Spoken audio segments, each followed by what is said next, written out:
He was a wizard, deep into the arts of necromancy.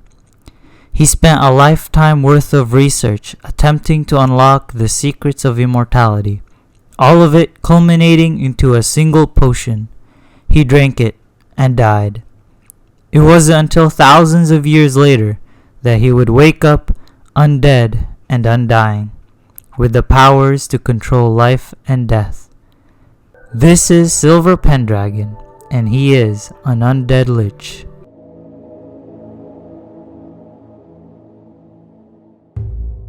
Silver had changed physically. Not only had he finally achieved his goals of immortality, but being a Lich came with other changes to his genome, such as immunity to all diseases and never needing any sleep.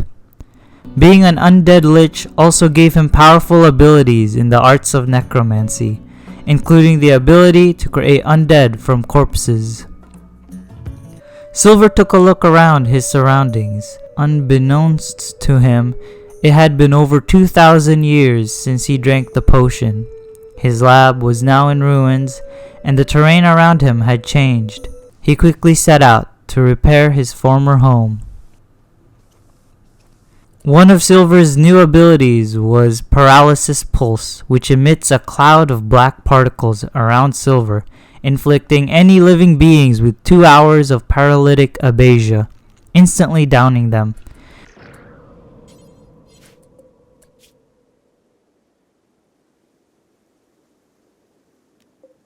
In the early days, he would often use it to stun animals and eat them. As Silver ate this raccoon, he noticed something was wrong. Something was different. He no longer felt human. He had awoken, undead and undying. Once a human, but no longer living. Becoming linked with death had changed him, not only physically, but mentally too. He can feel his human emotions slipping. He feels nothing at the thought of death. Only a creepy feeling of evil remains. The cult of undying. This is Silver's new ideology. A pair of rare thrumbos comes walking into the area. Little did they know this would soon be hunting grounds. Graceful and powerful, thrumbos are one of the strongest animals in the Rim. However, they are helpless against Silver's necromancy. Using Paralysis Pulse, he stuns them and kills them easily.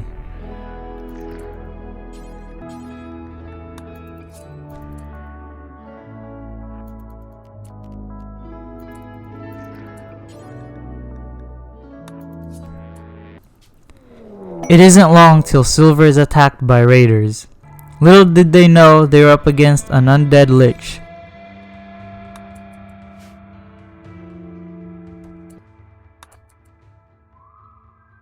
Silver felt nothing, even as he went for the kill.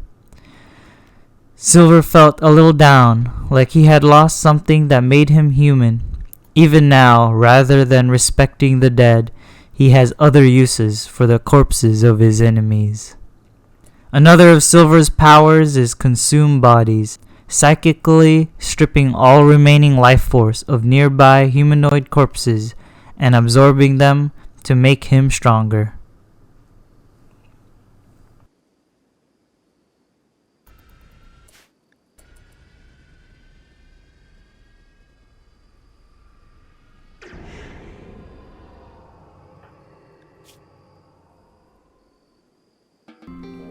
Earlier, Silver had found an unknown structure right next to his former lab.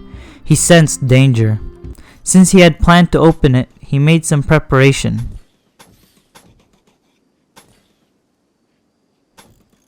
Setting up a simple series of traps. When he finally opened it, he found several crypto-sleep caskets guarded by insectoids. Silver couldn't help but chuckle. It seemed he had overestimated the danger. These insects stand no chance to Silver's Paralysis Pulse. As for his prize, Silver found an ancient cornucopia, a one-use artifact capable of instantly growing all nearby plants. Silver also opened up the caskets, eager for more bodies to use. To his surprise, one was still alive. Sammy Garador. She was a joywire addict during her childhood. She was fortunate to have recovered from the addiction. She adopted a non-violent way of life and vowed to help others as an addiction counselor in hopes to help those who struggled as she did. She was also a high mate, genetically made to be always happy, beautiful, and talented in social skills. Despite being incapable of fighting, Silver decided to take her in and save her. Just like him, it had been hundreds of years since she was awake. Perhaps he felt like he could relate to her. He thought about convincing her to join him in his colony, but decided it was better to enslave as she had no will. Plus, she was a stranger. Silver was never a trusting person, even when he was a human. He decided to convert her to his cult of undying. As a lich, Silver has a strong desire to spread his newfound beliefs, whether they want to or not. It mattered not to him. The other bodies Silver found were consumed to make himself stronger.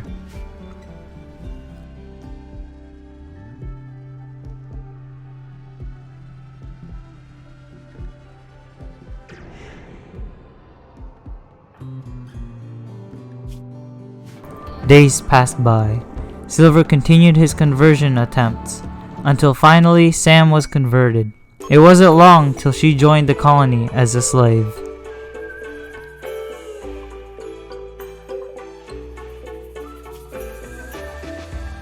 With Sammy joining the colony, Silver decided it was time to name his faction and settlement. Since he was capable of using magics, he decided on the Sorcerer Kingdom in this town of Undying. It was around this time Silver proclaims himself the Sorcerer King, a leader who holds this soon-to-be kingdom together and represent this faction. He was going to show this Rimworld his true power. The addition of Sammy was a huge benefit to Silver. He had lost his social skills when he turned into a lich. As a high mate, Sammy is incredibly skilled in the arts of talking, even taking on a specialty of wardening. Despite being a slave, Silver and Sammy grew closer to one another. Silver started opening up to her.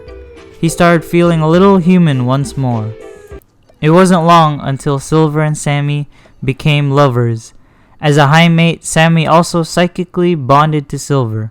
This bond eased the evil influence that being an undead brings for Silver, tying him back to the realm of humanity. Silver did not wish to see his new lover as a slave. He decided to convince Sammy to join him as his equal.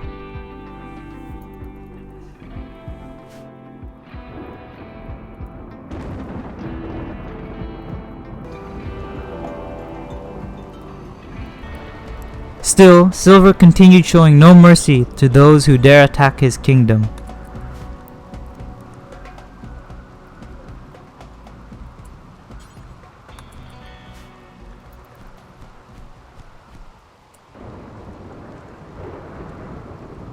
Friendly visitors also visit the newfound kingdom, like these traders. With his leftover fortune, Silver buys a charge rifle and prestige recon helmet, along with some medicines. Despite being immortal, Silver can still be killed if his brain is destroyed. The prestige helmet will hopefully reduce the chance of this happening. Since Sammy is wearing nothing but an apron, Silver tries to give her some pants, but she decided not to wear it for some reason. I don't know. Nevertheless, Silver continued his recruitment efforts.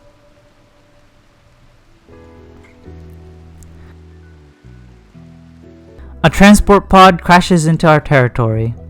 The one in the pod, Livette, also happened to be a high mate, so I toyed with the idea of polygamy since the code of undying does allow it. But Livette was off limits cause, you know. After talking about short people, Silver finally recruits Sammy and she finally puts on some pants.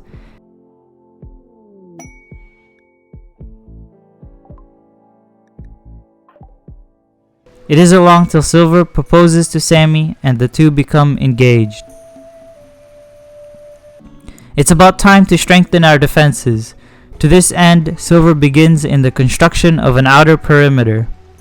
Silver also tested another ability of his, Enthrall, an ability that creates an undead from a corpse, psychically stripping the deceased target's life force and infusing it directly into their bones, animating them for a full day.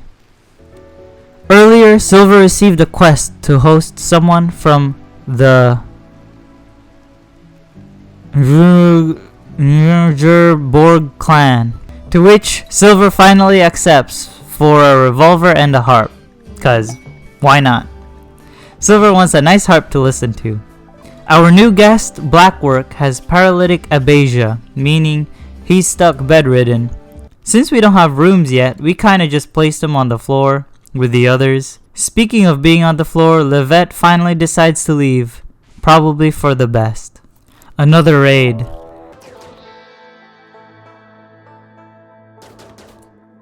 Silver tries out a different ability, Word of Fear, which induces panic on the target, making them run away in fear. Silver makes sure they don't escape. After all, he needs skulls for some new decorations to the base. Strangely enough, Enthrall works even without a head, so that's good to know. A 10-year-old named Kelly is being chased by some angry larvae. Normally Silver would probably ignore a request like this, but Sammy convinces him otherwise.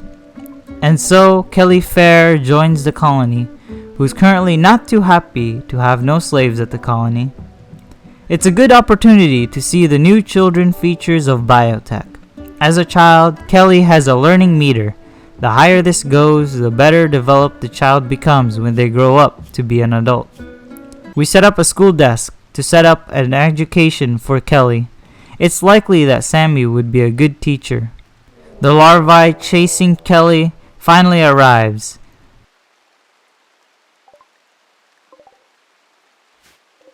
Silver doesn't even need to use paralytic pulse to take them out.